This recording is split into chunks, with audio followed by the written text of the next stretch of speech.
Hello everyone and welcome to EcoElsa. On today's episode we'll be talking about how to plan an outdoor class or a nature hike. We'll also be going over some tips and tricks to make it easier when your class is going outside. So I hope you can stay tuned to learn a lot, have fun, and get outside. I am never going inside!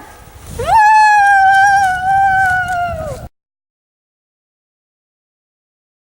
On today's episode of EcoElsa, we'll be going over how to plan an outdoor class or a nature hike. The first step in planning an outdoor class or hike is picking your location, knowing what day you're going to do it, and how much time you'll have for this activity.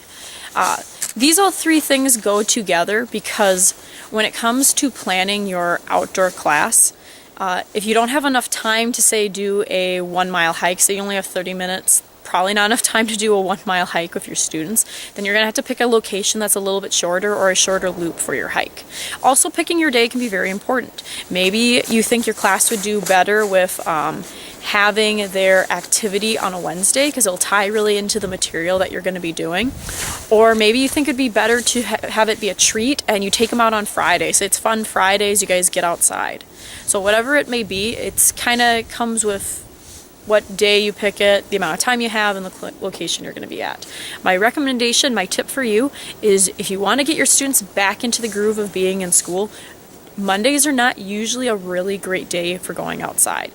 Usually a Wednesday or a Friday might be a little bit better. Maybe you do it regularly on Wednesday and then Friday's your backup day in case of weather or something else.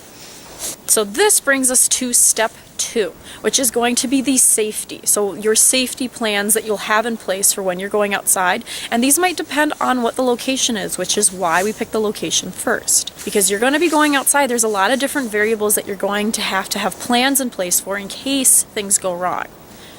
And trust me, at some point or another they will. So make sure you have those plans. That's why they're so important. So safety is divided into a lot of different areas. You could have everything from allergies and injuries to water safety to stranger danger, unfortunately. The first thing for safety is the environment you are in. Right now we are in a forest. So one of the big things that comes for safety in being in a forest is looking up and making sure there are no branches hanging from a tree that might fall down and hit you and your children on the heads. These branches are sometimes called widowmakers.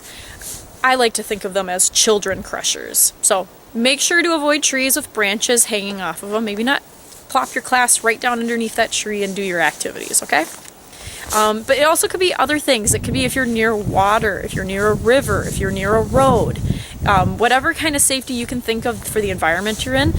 Usually the biggest protocol for schools is go off of what your school has already for safety. So say your kids have a street or a road by the buses where the kids will be getting on and off. Make sure you're just kind of following what your school's rules are for it, and it'll make it easier for your kids to remember the safety rules as well. The next big safety thing is allergies and asthma, and I'm also going to throw seizures in with this because they kind of have a similar level. Before you go outside with your students, it might be a good idea to understand who's allergic to what, who has asthma, and who potentially could be getting seizures, who has documented cases of it. This is so you are aware of the constraints that your students have. And I shouldn't even say constraints, almost like just things to keep in mind, like maybe check in on the kid who has asthma after you do a running game just to make sure everything's going okay. You don't have to be very obvious about it, just keep an eye on them. And allergies are a great thing too, because there's always that one kid who finds acorns and thinks they can eat them, and sometimes that kid ends up being allergic to acorns. Acorns are a nut allergy. Beware. And what goes along with this is checking with your school nurse to see if it would be smart for you to have inhalers and EpiPens with you when you're outside with your class. And this also depends on how far you're going to be away from the school, which is why we picked the location first. Now you can go to the nurse and be like, hey, this is where I want to go. Is this too far for you as the nurse? Do we need to make sure we have kids bring EpiPens and inhalers with them?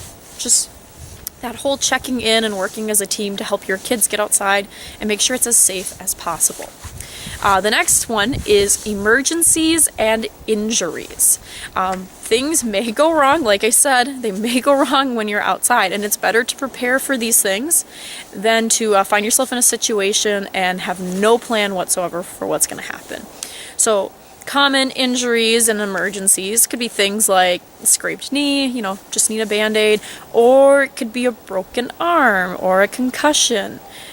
So it's good, once again, to meet with your school nurse and maybe even with your principal and set a plan for what to do in the case of certain level injuries versus other level of injuries. Your school might have some of these protocols already for if a kid has a seizure, a broken arm, you call 911 right away. So check in with your school, make sure you are following the school's protocols, but also make sure when the situation comes that you are flexible and you go with what makes sense to do, what will be best for that student, because they are in your care. Once again, consulting the principal on permission slips. In some cases, you might be going far enough away from the school that it justifies having a permission slip. That way the parents know what you're doing and they're all right with it. Also, depending on how your school's protocol works for what they're going to want to do. This is also really great because if you have a large class and you don't know if you'll be able to get a second adult from the school to help you take the students outside, you don't know if you can handle the students by yourself, maybe even especially the first time, permission slips are great because you can add a little thing there on the end like looking for adult chaperones to help with this excursion. The next area is water safety. Now I want to go over this one really clearly because I'm from Minnesota and this becomes a kind of an issue of some schools. I've had school groups come out and I've had friends say this the same as well, that they have a school that doesn't have insurance for having kids near water. So depending on where you live, this may or may not be an issue. If you're a teacher in Minnesota, this might be a little bit of an issue. Double check, make sure your school's insurance covers the kids being near water, and then make sure you're being safe depending on what kind of water you're at. It's wintertime right now. The water may or may not be frozen. So make sure you have a safety procedure for not walking on the ice or in case something goes horribly wrong and a kid falls through the ice. Make sure you have a plan in place. But this is also a good thing to start planning for in the summertime too. If you're going to be near a river, you're going to be near a stream, you're going to be near a pond, a lake, a waterfall, any kind of water, have some kind of plan. Maybe the kids can't go within certain distance of the water. That's what you and your principal have decided. This may suck because you don't get to do any water activities, but it's better to make sure the kids are being safe. Or it might be, hey, we're going to be down by a slow-moving stream, river, and just in case, as part of our water safety protocol, we are going to bring a life preserver with us, or the students have to wear life jackets. Just make sure you're being safe. It's the biggest key here. This is why it's step number 2. I'm also kind of a little bit of a safety nut. I can tell you a lot of fun stories about when things went horribly wrong my first year as a naturalist, but we'll save those for another time, okay? Next, safety, don't worry, only 2 more left. The second to last safety procedure is going to be weather. Now, as you can see, it's snowing outside and it's beautiful. Please stop singing Frozen songs in your head. I know you're doing it. Let it go, let it go. Yes, my name is Elsa and I'm in the snow. Let it go. Please, let it go. But notice I'm not in shorts and a t-shirt. I'm dressed for the weather. I have boots on, If I could lift my leg up high enough to my ear so you could see, I would, but I can't. I'm all bundled up. I'm ready to be outside in the beautiful snow here. So when it comes to weather, it's making sure you and your kids are being dressed and prepared for the weather, and it's also making sure you are able to be outside. It could be too cold, it could be too warm, it could be too rainy, it could be too muddy, depending on what your school's protocols are for weather. It could be too anything to go outside. And you may have to push this a little bit, but a good rule of thumb is if the kids are not going outside for recess, you probably don't want them outside for class, especially if the class is going to be longer than 30 minutes. So use recess as a baseline for whether or not the weather is good enough for the kids to be outside. And then from that, use your best judgment. It's no joke, heat and cold illnesses. We don't want our kids getting super cold or super hot and miserable. So if they're miserable and they're too cold, they're not going to have fun and it's going to be really hard to teach them. You won't have their focus. Now, finally, the last one that I am sad to say is something that we have to have a protocol for. I used to work at a STEM school half the week as their on-site naturalist, and part of the protocol for having the kids outside was safety procedures in the case of strangers or even an active shooter on the campus or in the woods.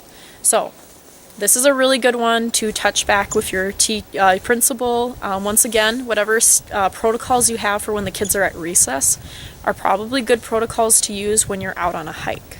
That's a good starting place, but it definitely will be one you'll want to discuss with your teacher depending on where your school is and where the environment is you want to go out. Maybe you're in a rural setting and there's going to be people out hunting. Then you have to have the protocol, obviously. Maybe you're in a city and unfortunately gun violence is an issue, so there are going to be protocols you're unfortunately going to have to set. My first and wonderful mentor, Krista, awesome naturalist, taught me this. It's better to have these procedures in place in case something goes wrong than to not have them in place and then something goes wrong. You're teachers, you guys get this. We plan ahead. I bet some of you guys are Boy Scouts, right? Always be prepared. Nothing against Boy Scouts. My boyfriend's an Eagle Scout, so they never stop being one. So that's a little bit about the safety. Once again, anything you can think of, whether it be bees, winds, pterodactyls carrying children away, maybe stay a little realistic. Make sure you have a safety plan in place and you know what you're going to do and what you're not going to do if something goes wrong. Good. If you liked this video, please hit the like, subscribe, or notifying bell below this video. As always, we post new videos on Wednesdays. If you have any awesome tips about planning an outdoor class or activities, please share them below. We want to hear from you guys how much you like going outside of your class and what things really help you. Maybe some tips and tricks you have for taking your class outside. So, I will see you all next week. Until next time, have an awesome week. Be safe, learn lots, have fun, and get your kid outside. Bye.